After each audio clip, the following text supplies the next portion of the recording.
Hi folks, Frank here, and this is Miscellaneous Ramblings, the Karma is a Bitch edition.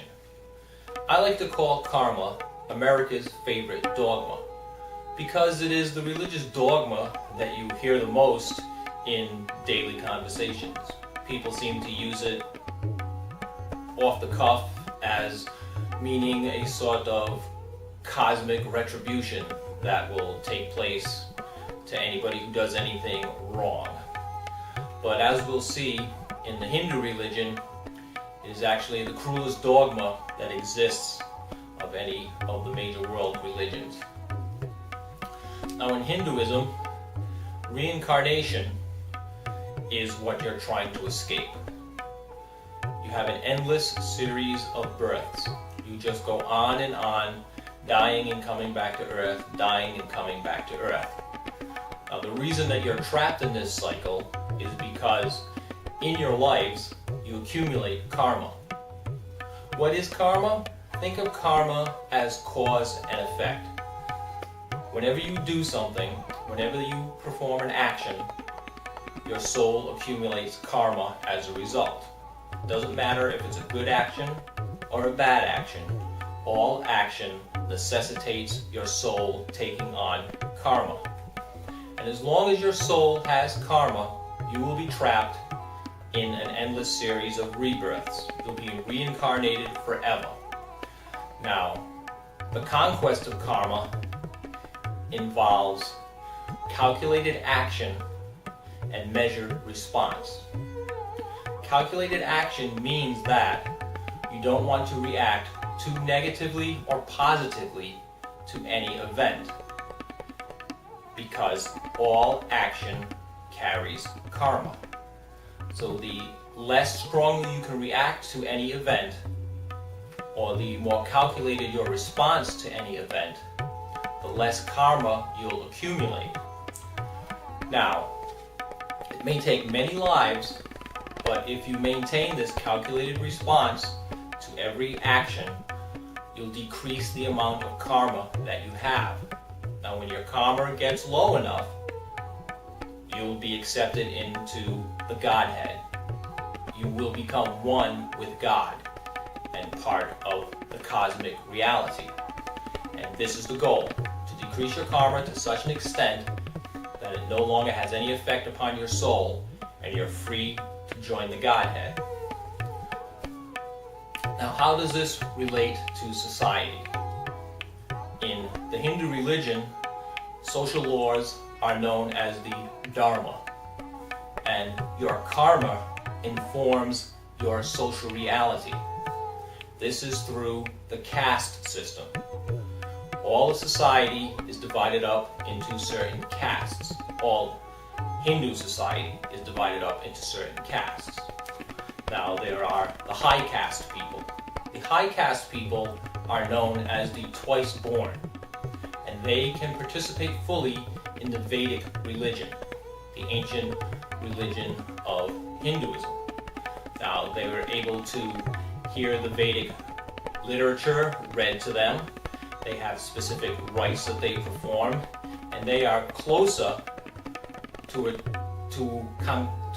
conquering their karma than our lower caste.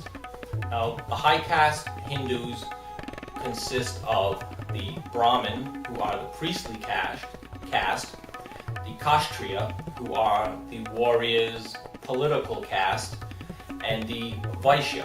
The Vaishya are the commercial caste, the farmers, the tradesmen, basically any kind of commercial activity. Now, these are the people who participate in the Vedic religion. There are also low caste Hindus. The low caste Hindus have different rituals. They have a different set of priests than the high caste. They're not allowed to participate in the Vedic religion, as it is for the ancient Hindus and for the high caste Hindus. These are the Shudra. The Shudra are the servants of the high caste Hindus and the peasants who work the land. Now, below this, there are people who do not have a caste. They are outside the caste system. This would include all Westerners. We are all heathens, and we do not participate in the caste system. Now, there are also many people inside of India who cannot participate in the caste system, and they are the Chandala. The Chandala, that's a pejorative term, and it's used as an insult in India, and they prefer to be called Dalits. In the West, you would most likely know them as the untouchables. They are the people outside of the caste system who are just treated like crap by the rest of society. And why is this? Well, it's because of karma. You are born into a caste, or not born into a caste, dependent on your past lives. So whatever you get, you deserve. If you're born an untouchable, it's your own fault. And that's why I think it's the cruelest dogma that there is. Now, in 1950, the Indian Parliament outlawed the caste system, but it really hasn't had a very big effect on society. The caste system is still very prevalent.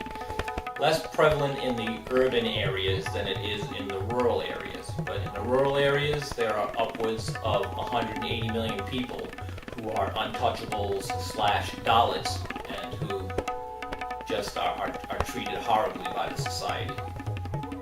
Because you deserve what you get.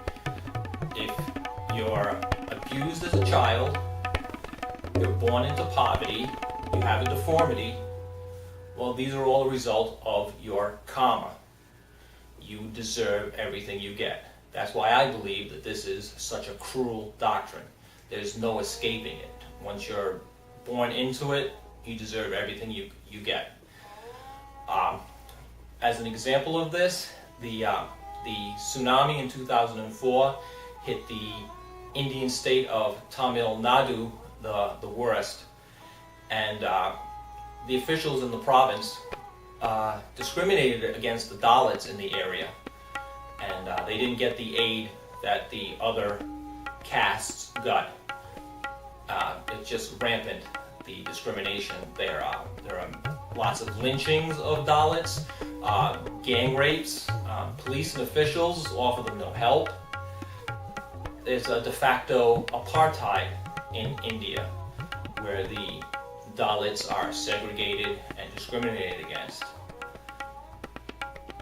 Abuse is sanctioned tacitly by the officials, and the attacks and cruelties are very rarely prosecuted. So what we have is the world's largest democracy, India, has upwards of 180 million strong who are permanent underclass, trapped in this de facto apartheid system. And that's why I think it's the worst dogma that there is.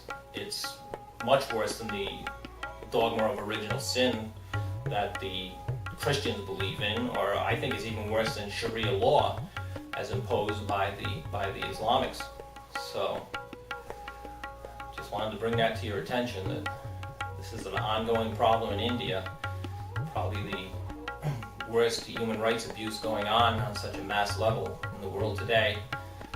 And well, that's why karma is a bitch.